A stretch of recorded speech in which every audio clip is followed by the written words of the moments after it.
반갑습니다. 이번 장에는 동양 철학의 사상적 배경이 우리 상담과 어떻게 관계를 맺을 수 있는가, 또 오늘날 이런 현대사회에서 동양 철학으로 대표되는 유교, 불교, 도교, 우리 이제 책에서는 유교라는 개념보다는 유학이라는 개념으로 접근을 하는데요. 이 세 학문들이 우리 상담의 영역에서 어떤 토대를 제공해 줄 수 있을 것인가와 관련된 부분을 이야기를 할 것입니다. 이제 이게 온라인 같은 경우에는 영상이 25분이 한 교시입니다. 그래서 25분 1교시 또 25분 2교시로 이제 두 번에 나뉘어서 제가 영상을 찍을 예정이고요. 2장의 동양 철학적 접근과 상담에 관련된 내용들을 중심으로 내용이 펼쳐질 것입니다. 먼저 이제 우리가 이 동양 철학이라는 것이 현대의 상담에 어떤 함의가 있을 것인가, 그걸 또 고민을 좀 해봐야 되는데요. 왜 지금 이제 앞서서 우리가 서양 철학을 공부를 했는데 왜 이제 동양 철학을 공부하느냐? 특히 동양 철학에 대한 일반적인 사람들의 인식이 이제 전통적인 것, 그래서 현대와는 맞지 않는 것, 특히 우리가 요즘처럼 AI 시대라고 하는 미래에 대해서 대비를 해야 되는 현대의 시점에 이런 오래된 사상들이 어떤 생명력을 우리 상담에 불어넣어 줄 수 있을 것인가에 대해서 아마 고민을 넘어서 아마 회의를 하실 수도 있을 것 같아요. 그럼에도 불구하고 이 동양 철학들이 실제로 우리 이제 상담의 영역에서는 상당히 유용하게 쓰일 수 있다는 것을 오늘 우리 수업을 통해서 여러분들이 실감을 하실 것이라고 생각이 듭니다. 이제 상담에서 그럼 동양 철학의 필요성에 대한 부분들을 설명을 먼저 드리자면은 일단 우리가 익숙하게 알고 있는 상담의 대가들, 특히 서구 상담의 대가들조차도 어떤 이야기를 하느냐. 상담에서는 상담자의 인격적인 측면들이 내담자에게 영향을 상당히 많이 끼친다라고 주장을 하고 있습니다. 그래서 상담의 어떤 이론적 기법 이런 것의 차이보다는 상담자 자신이 아주 훌륭한 상담의 도구가 된다. 그럼 상담자 자신이 훌륭한 상담의 도구가 된다라는 말은 상담자가 가지고 있는 인성, 그런 또 인격적인 어떤 특성, 품성 이런 것들이 내담자에게 많이 전달이 되고요. 실제로 이제 이런 상담자의 인간적인 그런 품성들은 무의식 중에 내담자에게 스며들어가서 오히려 내담자가 자신도 모르게 자기 변형을 일으켜서 문제를 해결하는 주체적인 위치가 되는데 아주 유용하게 쓰입니다. 선생님들이 잘 아시다시피 우리가 의식의 영역과 무의식의 영역에서 의식의 영역이 바뀐다 할지라도 무의식적인 욕망들이 채워지지 않으면 이게 일상에서 변화가 쉽지가 않거든요. 그런데 이런 상담자의 인성은 내담자의 무의식에 같이 이렇게 접점을 같이 이제 이렇게 맞닥뜨리게 되면서 훨씬 더 변화가 잘 일어날 수 있습니다. 아마 이것은 상담 장면이 아니라 일상에서도 우리가 그렇죠. 똑똑한 사람하고 만나면 지적으로는 상당히 똑똑해지는 것 같지만 품성이 좋은 사람, 인성이 좋은 분을 만나서 얘기를 나누고 나면은 우리가 엄청 뿌듯해지는 그런 기분들을 많이 느끼잖아요. 그래서 이제 그런 측면에서 보면은 될 것 같고요. 그런 분들하고 얘기를 하고 나면은 마치 우리가 왜 그 먹을 감싼 종이에 먹향이 이렇게 은은하게 배어드는 것처럼 그런 분들이 만나서 대화를 하고 난 날은 뭔가 내가 조금 더 성숙해지고 또 사람이 이렇게 뭐 인격적으로 좀 한 단계 더 업그레이드 됐다나 그런 느낌들이 많이 들잖아요. 그죠? 이제 그런 측면에서 이제 우리 상담자들은 이런 동양 철학의 사상들을 좀 알고 또 그것을 체화시키는 것이 필요한데 또 체화가 잘 됩니다. 사실 서양 철학보다는. 왜냐하면 동양 철학 유불도는 우리 일상에 여기저기 흔적들이 다 남아있고 우리는 그런 것들을 바탕에서 우리의 생각들이 많이 만들어졌어요. 이제 우리가 인간이란 거는 결국은 문화적인 맥락에서 살아가기 때문에 당연히 그런 바탕 안에서 이제 이런 일들이 많이 일어나겠죠. 제가 한 25분 정도를 해야 되는데 그래서 시간을 한 번 더 이렇게 맞춰봤습니다. 그러면은 이제 그 상담에서 그 동양 철학을 새롭게 재조명해야 되는 이유들을 우리가 한번 또 간략하게 크게 몇 가지를 한번 짚어보자면은 일단 이제 서양 중심의 사상들이 최근 들어서는 패러다임의 전환과 더불어서 다양성을 인정하기 시작하면서 이제 동양의 사상들도 또 이런 다원주의적 관점에서 많이 수용을 하고 있죠, 그죠? 그래서 이제 그 문화에 대한 다원주의적 접근이 강조되다 보니 어떤 현대 서양의 그 가치가 주류이고 보편적인 삶의 어떤 그 토대가 되는 것처럼 우리가 많이 이제 그동안 쏠림 현상들이 심했는데 이런 것들이 최근 들어서 벗어나야 되고 탈피해야 된다라는 그런 움직임들이 있었어요. 예. 그리고 알다시피 우리가 서구 사상사의 발전에는 항상 지적인 영역이 더 강하게 실제로 작동을 했습니다. 이제 그런 부분들이 있고요. 그 다음에 이제 두 번째로는 이제 자기 성찰적이고 좀 내향적인, 그래서 자기 안을 들여다보고 우리의 인격을 닦는 또 자기 수양이라는 관점에서 유불도라는 우리 동양 철학은 매우 유용합니다. 이제 그러면 우리 이제 상담자들 같은 경우에는 이제 자기 수양을 하는 것과 관련해서 이런 동양 철학이 어떤 방식으로 어떤 수련을 하고 또 자기 성찰을 하는지 그런 것들을 따라가다 보면 훨씬 성숙한 상담자로서 우리가 더 성장을 할 수가 있고 또 실제 이런 동양 철학들은 우리에게 거부감 없이 많이 다가옵니다. 그래서 그런 측면에서도 동양 철학적 접근과 상담은 연결고리가 매우 강하다 이렇게 보면 되는 것이고요. 그리고 이제 이런 흔히 이제 동양 철학은 앞서서 우리가 언급을 한 것처럼 지나간 것, 과거, 그래서 마치 화석화된 것.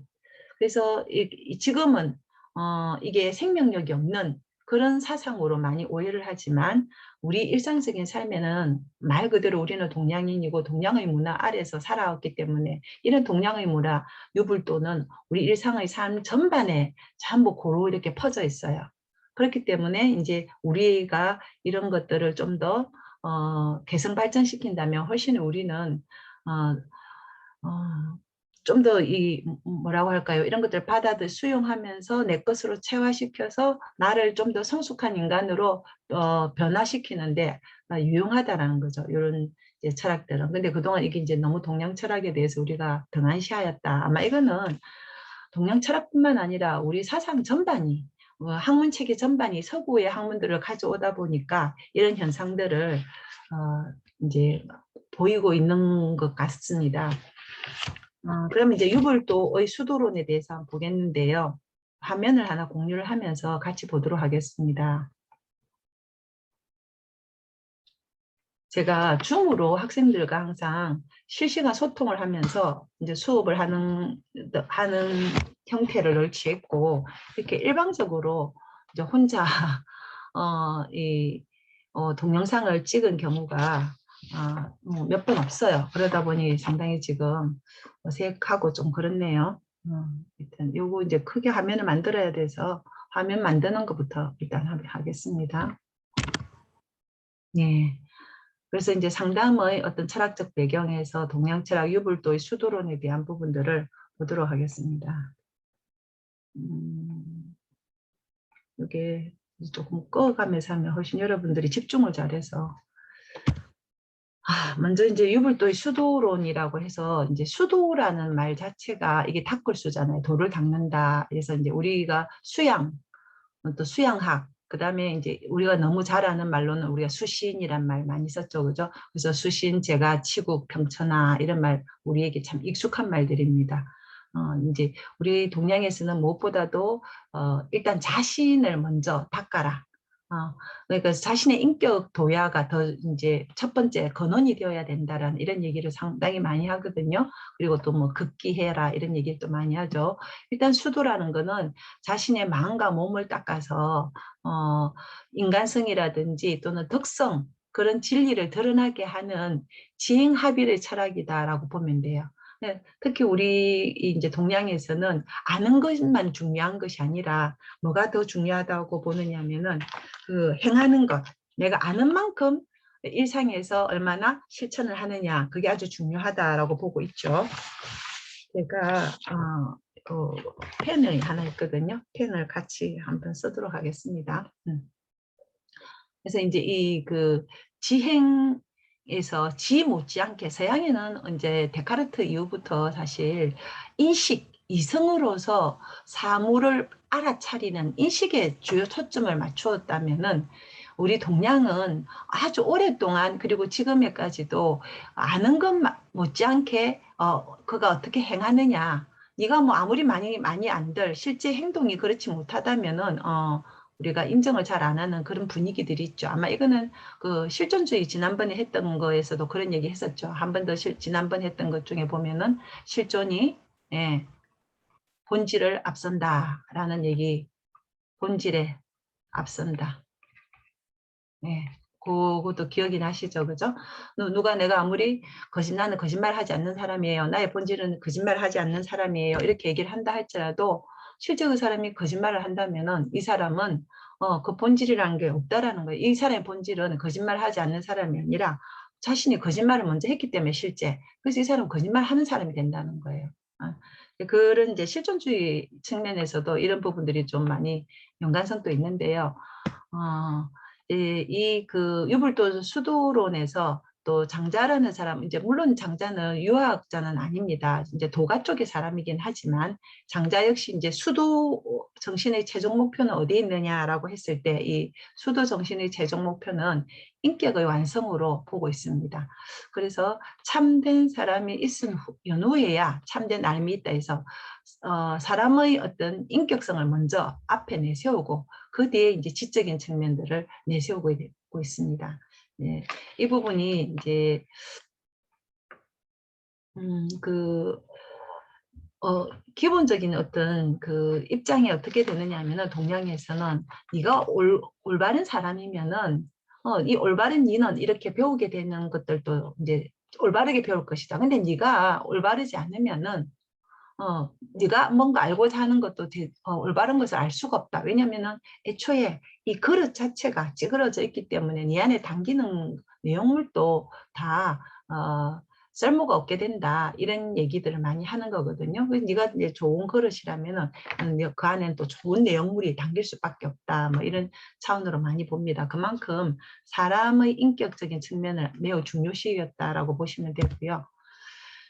처음 이제 유학의 수도론에서 등장하는 사람이 공자입니다. 이제 뒤에 맹자도 이제 간단하게 보는데 우리 여기서는 주로 이제 공자를 중심으로 보도록 하겠습니다. 제가 여기 보면 공자 혹독한 운명을 이기는 인간의 품위라고 되어 있는데 이 혹독한 운명이라는 게 공자의 삶 자체가 매우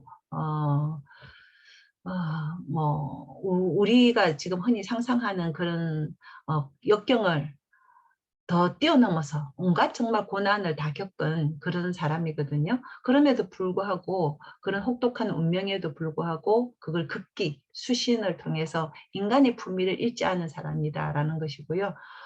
요 글은 이제 이노우에 야스시라는 사람이 공자 일대기 책을 쓴 게 있어요. 거기서 제가 이제 잠깐 따왔는데요.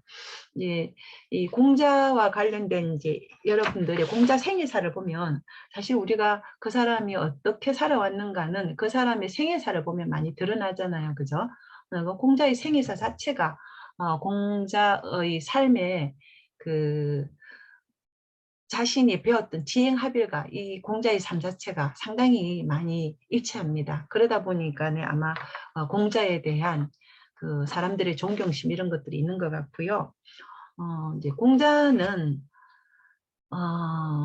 이 뭐 야합에 의해서 태어난 아이다. 그런 야합에 의해서 태어난 사생아다. 여기 지금 이제 등장하는 낱말들이 매우 조금 부정적인 뉘앙스의 말들이 많죠. 야합, 사생아, 호르몬이, 무당, 무녀 뭐 이런 말들이 있는데 이제 이 공자의 출생과 관련된 이야기들입니다. 그래서 70 노인인 숙량홀이라는 아버지였고 공자의 아버지가 그런 70 노인이었고 그 다음에 어머니가 약 16세 정도 되는 안징제라는 이름의 어머니였어요. 그 어머니가 이제 무당이었나 봐요. 근데 그 사이에서 태어났습니다. 근데 이 야합의 의미가 정식 혼인을 하지 않은 사람들 사이에서 태어났다라는 의미에서 야합도 있고 또 이제 공자가 이렇게 실제 그 두 사람이 어떤 사랑을 나눈 장소 자체도 그 어떤 온전한 어떤 집 이런 것이 아니다. 그래서 이제 이런 야합이라는 의미도 쓴다라고 해요. 그래서 이제 양가 합의 없이 이렇게 만들어진 이제 일종의 사생아로 태어났습니다. 그러면서 이제 여러 가지 공자가 젊은 시절에 일을 합니다. 뭐 정원을 관리하기도 하고 가축을 돌보기도 하고 창고 짓기도 합니다. 그런데 이 창고 짓기를 할 때도 공자가 엄청 이런 정직하면서도 또 일을 상당히 잘했나 봐요. 그러니까 공자가 능력이 상당했던 것 같아요. 젊은 시절부터. 그런 게 이제 참고 시기를 하다가 이제 그다음에 여러분들 잘 알다시피 이제 본인의 학문을 이루고 나서 그 학문을 실제로 지행 합의를 하기 위한 본인의 그 인이라는 사상을 갖다가 펼치기 위해 가지고 떠돌이 생활을 하죠. 이제 그 나를 써주는 사람이 없는가 하고 이제 천하를 떠돕니다. 중국에. 그래서 30년 동안 약 72명의 임금을 만난다고 해요. 사실 어마어마한 거죠. 그죠? 이게 1, 2년도 아니고 30년이고 또 그 30년 동안 공자의 인의 사상을 제대로 품어주는 제후를 만나지 못해서 72명이나 되는 임금을 만났고 거기에서 뭐 적당하게 공자 이야기는 듣지만 실제 공자를 등용하지 않는다든지 그래서 내처짐을 당하는 그런 일들을 많이 이제 겪게 됩니다.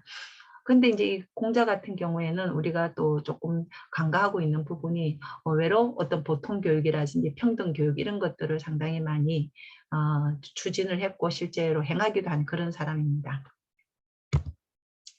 자, 그러면은 이제 공자편 논어 첫 구절을 우리가 한번 보겠는데요. 이게 우리 이제 지금 쭉 그 공자의 주요 사상을 흐름을 쭉 따라가다 보면은 아마 우리가 상담에서 상담자의 자세 또 내담자를 우리가 또 어떻게 바라봐야 되는지 우리 또 삶을 살아가는 우리의 자세 이런 것들을 다 같이 이제 익힐 수가 있습니다.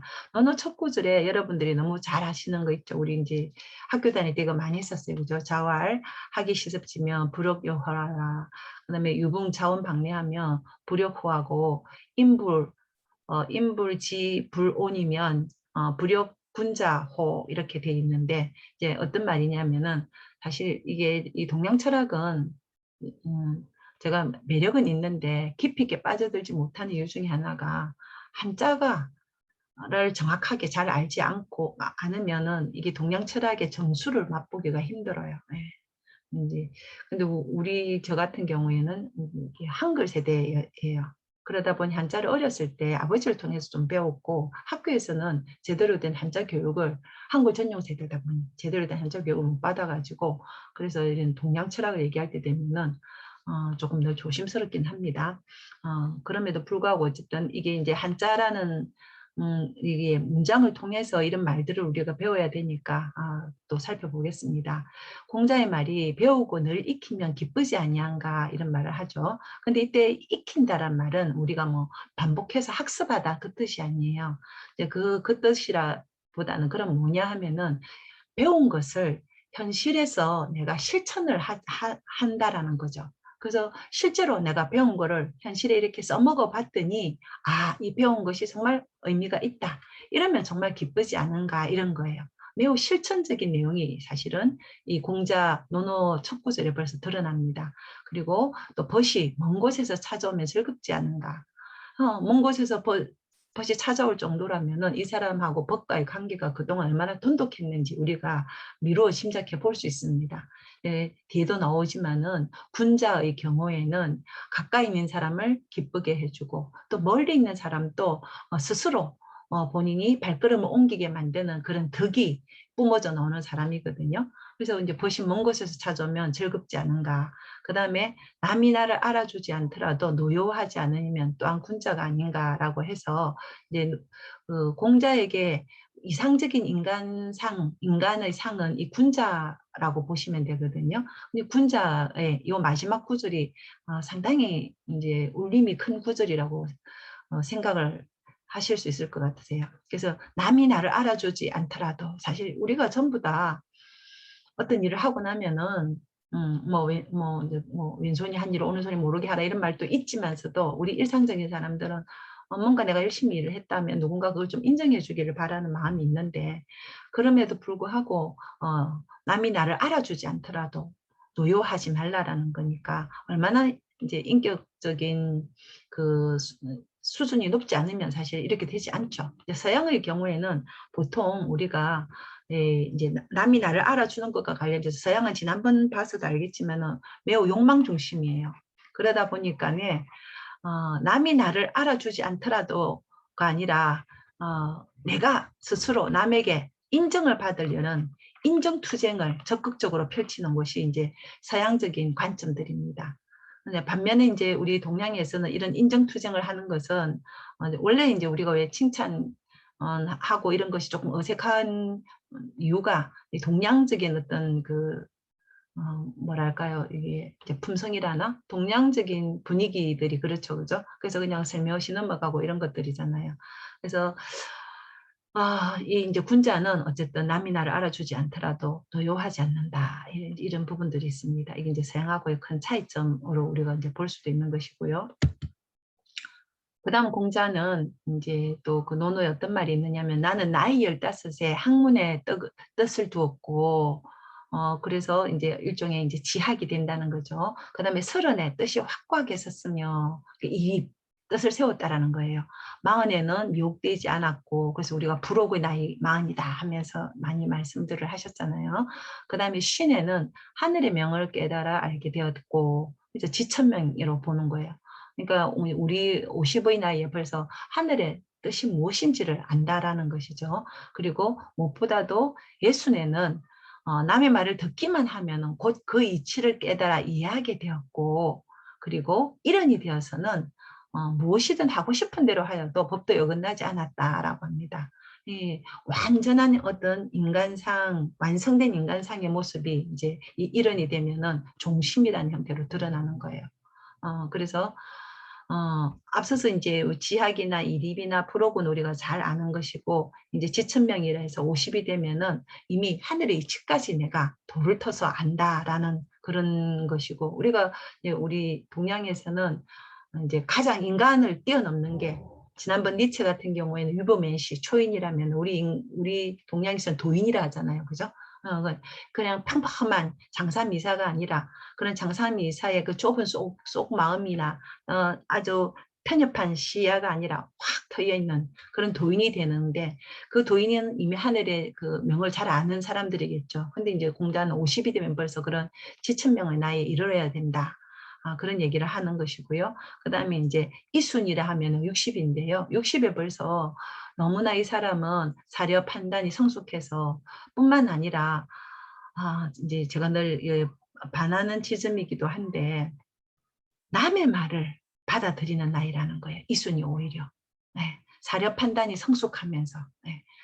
우리가 나이가 들수록 어떻게 해요? 이제 일반적인 평범한 우리들은 나이가 들수록 귀가 다친다고 하죠. 귀가 다치고 자꾸만 입이 열려서 남의 말은 듣지 않고 내 말은 자꾸 하고 이렇게 되는데 오히려 이제 공자는 이순이 되면은 남의 말을 아주 귀가 순해져서 남의 말을 잘 받아들인다. 그래서 제가 늘 얘기할 때 강의할 때도 강의하는 선생보다 잘 들어주는 학생들이 사실은 훨씬 더 내공이 더 크다. 단수가 더 높은 사람들이다. 그 얘기를 제가 많이 했었는데요. 실제 그래요. 남의 말을 잘 듣는다는 게 참 쉽지가 않거든요. 그 다음에 이제 종심이라 해서 70이 되면은 그냥 내가 편안하게 내가 하고 싶은 대로 해도 그게 법도에 어긋나지 않는 그 정도의 어떤 도의 경지에 이르렀다라는 거예요. 이렇게 된다면 사실 얼마나 좋겠습니까? 그죠? 그래서 이제 공자 사상의 그런 이제 핵심에서 보면은 우리가 인하고 서라는 이제 두 가지 말이 있습니다. 먼저 인부터 한번 살펴보도록 하겠습니다. 인이란 것은 여러분들 잘 알다시피 일단 이제 어질 인자라고 하는데, 이제 사람이 어지려면은 어질다라는 말은 뭐냐면 그냥 순하다라는 말하고 달라요. 그래서 일단은 어질다라는 말에는 남도 잘 품어줄 수 있는 사람이고, 또 자기를, 그러려면 남을 잘 품으려면 자기를 또 잘 내려놓을 수 있어야 되겠죠. 그럼 자기를 내려놓는다라는 말에는 자기의 이기심이라든지 욕망 이런 것들을 잘 극계할 수 있는 사람들. 그래서 자기를 극복하고, 그 다음에 남을 잘 품어준다라는 것은 남의 타인에 대한 배려잖아요. 그 배려에는 예라는 게 중요하겠죠. 우리가 관계에서. 그래서 예로 돌아가는 일, 자신을 극복하고 예로 돌아가는 길. 그래서 극기복례 이런 말이잖아요. 그게 바로 이제 인사상의 핵심입니다. 예. 그러면은 이게 이제 그 인과 관련해서 앞서서 우리가 이를 인을 달성한 사람을 갖다가 군자라고 하는데, 이제 군자의 특성에 대한 말들이 있습니다.